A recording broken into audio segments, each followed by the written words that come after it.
Kuya, wala bago na yung gulong tsaka interior. Bumili ko.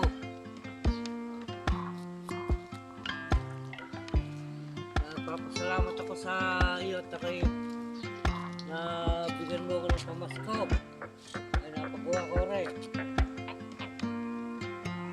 Kaya lang 250 isang gulong. Interior mo 140. Tatlong gulong ang nabili mo. Tatlong gulong. Kumusta yun sa ibang bansa? Kumusta yun mga? Si Mami Oli. Mami Oli, kumusta? Ito ako, napagawa ko na yung bisikleta ng tatlong gulong. Kailangan ingatan mo na.